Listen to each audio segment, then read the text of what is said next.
namaz definitely slows you down because you have to be silent in that, or you cannot do any other activity in the salah. You have to be attentive, ठीक है. Then you have to sit after salah, you have to do zikr.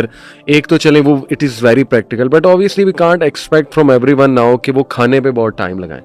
People will order and then they will then just eat it. तो इसमें और practical क्या हो सकता है slow down के हवाले से? देखिए कुछ ऐसी चीज़ें हैं जिसमें हमें ना कुछ मामलों में ब्रेक अवे करना पड़ेगा, ठीक है. अगर हमने ना किया ना और हम इसके साथ साथ चलते रहे, इसको एक कलेक्टिव मूवमेंट के तौर पर ही करना पड़ेगा, वरना इसका एक प्रॉपर लॉन्ग टर्म सोल्यूशन फिर ऐसे नहीं निकलेगा.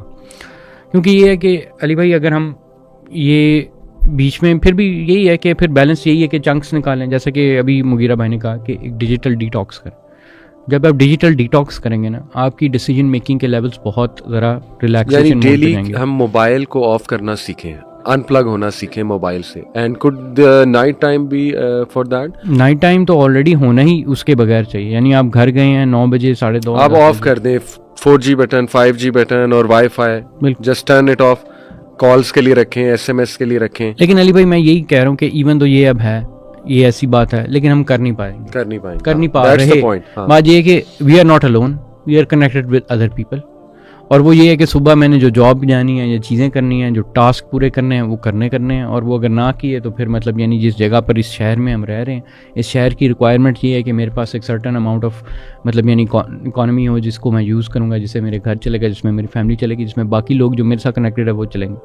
यानी अगर मैं अकेला इससे डिटॉक्स कर लूँ, फिर बाकी जिन्होंने नहीं डिटॉक्स किया, हम ये लोगों को टीच कर देना कि हमें इस टाइम के बाद मैसेज नहीं करना. हाँ नहीं, ये बिल्कुल ऐसा ही है, ऐसा ही होना चाहिए. ठीक है, we have to draw boundaries. Of course boundaries अगर नहीं बनाएंगे तो फिर तो ये चीज हम पे हमारे सर पे सवार हो जाएगी. मैं पर्सनल मैसेजेस की बात नहीं कर रहा था, मैं ऐसे ग्रुप मैसेजेस की बात कर रहा था अमूमन. यानी फॉर एग्जांपल जो उसके भी रूल्स होने चाहिए ना, जॉब के भी कुछ रूल्स होने चाहिए कि 8 PM के बाद I will not check any message. सीधी सी बात है, don't expect me to check any message after 8 PM. ये तो रूल्स हमने खुद ड्रॉ करने ना, तो बाउंड्री हमने खुद. और जिस इंस्टीट्यूट में रूल्स ऐसे हैं कि 1-1 बजे रात को मैसेज आ रहा है और रात 12-12 बजे तक डिस्कशन चल रही है, तो that's not a good place for your mental health.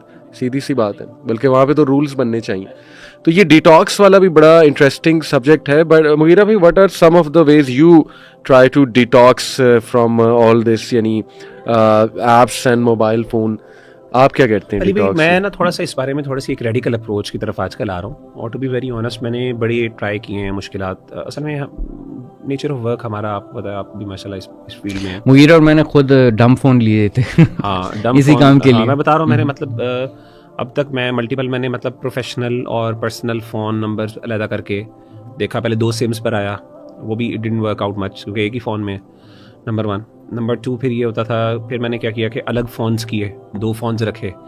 अब वो भी मसला ना, क्योंकि इन्वायरमेंट आपकी ऐसी है. फिर टू दी एक्सटेंट कि अब मैं इस नतीजे पे पहुंच गया हूँ कि आप ओल्ड स्कूल में चले जाएं, ओल्ड स्कूल स्टाइल में चले जाएं. अच्छा. और बटनों वाले मोबाइल में जाएं. और I think it's a radical approach in many ways, but I think that's the only solution. Ali भाई, यानी मैंने करके देखा है, और मैं मतलब कई दफ़ा बड़ी सख्ती भी अपने आप पर की, अपने ऊपर जबर भी किया, नफ्स के ऊपर भी. लेकिन तो स्मार्टफोन कहाँ रखते हैं आप?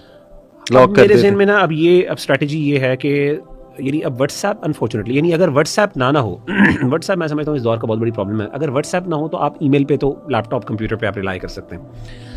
व्हाट्सएप की ऑल्टरनेटिव क्या है? यानी या तो आप कंप्यूटर पे खोलने, तो अब मैंने ये सोल्यूशन ये निकाला है कि बंदा मोबाइल रखे, उसमें सिम ना हो, व्हाट्सएप ऑन कर दे एक दफ़ा, और उसके बाद उसको रख ले और उसको अपने बैग में रखे, और दूसरे नंबर पे अपना बटनों वाला फ़ोन हाथ में रखे. यानी वो जेब में हो, जिसमें अगर किसी को बहुत ही आई हुई है तो वो क्या करे, कॉल कर ले, नंबर पे कॉल कर ले. और बाकी व्हाट्सएप आप बैग में रखें, दिन में एक दफ़ा या कभी 2 दिन बाद आपने चेक करना हुआ तो चेक कर लें. वहाँ पे भी ऑफिशियल ग्रुप्स. और लोगों को, आपको देखें, ये बात बताना चाहिए कि ये जो मोबाइल फ़ोन है ना, ये आपकी कन्वीनियंस पे, लोगों की कन्वीनियंस पे नहीं है. यानी मेरे मामू कहा करते थे, और कहते भी कहते हैं कि असल में मोबाइल फ़ोन का मतलब है कि आप 24 आवर्स अवेलेबल है. होना तो ये चाहिए कि मोबाइल मैंने अगर किसको कॉल करनी है तो मेरे पास अवेलेबल, लेकिन वो आपको अवेलेबल है. यानी आप जरा कंपैरिजन करें कि दिन में आप कितनी कॉल्स करती हैं और आपको आती कितनी है. हमेशा जो आपको आती हैं वो ज़्यादा होती हैं. इन अदर वर्ड्स, आपके मोबाइल फ़ोन होने का दूसरों को फ़ायदा है, आपको कम फ़ायदा है. तो भाई जिसको ज़्यादा मसला है मुझे मैसेज या कॉल कर दे, और ईमेल्स पर आएँ. और आप ये करें कि इसको बैग में रखें। तो वो जेम्स क्लियर की मशहूर किताब है ना, द एटॉमिक हैबिट्स, तो उसके अंदर उसने कहा कि कुछ चीज़ों को अगर आपने आदत से निकालना है ना, तो वन ऑफ द स्टेप्स वो कहता है कि उसकी एक्सेसिबिलिटी कम करो, उसको जरा मुश्किल बना दो। यानी अब ये एक मोबाइल है जो मेरे बैग में पड़ा हुआ है और मुझे खोल के वहाँ पे व्हाट्सएप चेक करना पड़ना है, निस्बतन ये कि मेरे हाथ में है और मेरे कॉल पे हर दफ़ा बार बार नज़र पड़ रही है, तो वो आपसे उससे भी यानी एक्सेसिबिलिटी थोड़ी सी उसको डिफ़िकल्ट करो। यानी कुछ चीज़ें इस तरह की, तो मैं समझता हूँ कि और दूसरी बात ये अली भाई, मसला ये है कि हमने जितने सोफिस्टिकेटेड फ़ोन रखे हैं, यानी अब ये फ़ोन है आईफोन, सुभान अल्लाह, मतलब मैं देखता हूँ, मैं खुद इसकी यानी मेस्मराइजिंग है ये technology, it is very fast. और अभी जितनी नहीं, और इवन अभी लेटेस्ट टेक्नोलॉजी है भाई, और ये सिर्फ आईफोन की नहीं, सैमसंग की कोई भी फ़ोन उठा लें, टेक्नोलॉजी में जो कलर्स यूज़ होते हैं, जो आपकी उसके अंदर जो इंट्रिकेसीज और सोफिस्टिकेशन है, यानी मेस्मराइजिंग है।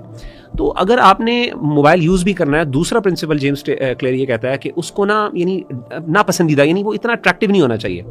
यानी मुझे पता है कि अगर मेरे पास, अब मुझे छोटे फ़ोन्स पसंद है फॉर एग्जांपल, मुझे बड़े फ़ोन पसंद नहीं है, अगर मेरे पास कोई बड़ा फ़ोन होगा और ऐसा फ़ोन कि जो कोई चाइनीज़ कंपनी का है, जिसके अंदर कोई शेप शूप इतनी ज़्यादा नहीं है, मुझे उसकी शेप पसंद नहीं, कलर्स भी अच्छे नहीं है, लेकिन हाँ मेरी वो व्हाट्सएप की ज़रूरत पूरी कर देता है, तो डेफिनेटली मेरी ना पसंद, उसको यूजेज कम हो जाएगी एज़ कम्पेयर टू कि मैं जनाब वो बार बार उसके कलर्स को देख रहा हूँ, बार बार उसकी जो चीज़ें, मतलब आर्टिकल पढ़ना बुक में ज़्यादा मुश्किल लगता है, ये ज़्यादा अच्छा लगता है, इसकी लाइटिंग इतनी ज़बरदस्त, मैं एडजस्ट कर सकता हूँ, ये कर सकता हूँ, वो कर सकता हूँ। तो इन चीज़ों को ज़रा अनवांटेड या अनडिज़ायरेबल बनाएं। अच्छा, हमारे इस्लामाबाद वाले भाई जो हैं वो तो एक और काम भी करते हैं, लेकिन दे आर एक्चुअली, मैं कहूँगा कि वो खुशकिस्मत कह लें चलें कि वो ज़रा पहाड़ी इलाकों के करीब हैं। तो वो हर हफ्ते, बल्कि राजा ज़िया भाई आपको पता ना, ही ट्राइज एवरी वीक कि वो अपना स्मार्टफोन घर छोड़ जाएं, बटनों वाला मोबाइल साथ ले जाएं। उसमें वो कहते हैं मैंने 3-4 नंबर बस फीड किए, मैं अगर उनकी कॉल आएगी तो मैं रिसीव करूँगा, अदरवाइज़ नहीं। पहली तो बात, वो जाते ही वो लोग उन एरियाज़ में जहाँ सिग्नल आ ही नहीं रहे, और फैमिली को पता होता है कहाँ गए हुए। और ये बड़ा एक ज़बरदस्त तरीका है कि ऐसी जगह पर चले जाए जहाँ सिग्नल्स ही नहीं, ताकि आप यूज़ कर ही ना सकें। सीधी सी बात है, जैसे हम वहाँ कलाम गए मुगीरा भाई, यार मुझे बड़ी अच्छी नींद आई, यकीन करें, आई एम श्योर आपको भी। हम जब वहाँ गए थे नारान, आपको याद है, वहाँ पे सिग्नल्स नहीं आ रहे थे, घर वाले बड़े परेशान थे, तो एक मोबाइल था बटन वाला, उस पे सिग्नल आते थे, सब उस पे बातें करते थे अपनी बेगमात से, अपने फैमिली वालों से। नींद आई और कुछ लोग नींद हराम भी हो गई। यानी कुछ लोग इस डिप्रेशन और प्रेशर से वो थे यंगस्टर, हाँ, जो मतलब वो यानी मैंने उनकी हालतें देखी, सुभान अल्लाह, हाँ। मैं यानी वो जैसे मछली को पानी से निकाल दें बाहर, तो इस तरह वो फ्रस्ट्रेटेड और एजिटेटेड थे। और वो हम, आपको याद होगा कि हम उनको एक टाइम पे देते होते थे, they would literally wait for that moment कि हम उसको लें, और फिर वो चेरिश करते थे जिस तरह उसको ले के सुभान अल्लाह मेरे पास आ गई मेरी जान, मेरी जिंदगी। तो I think if someone can pull this off, कि कहीं जा सके ऐसी जगह जहाँ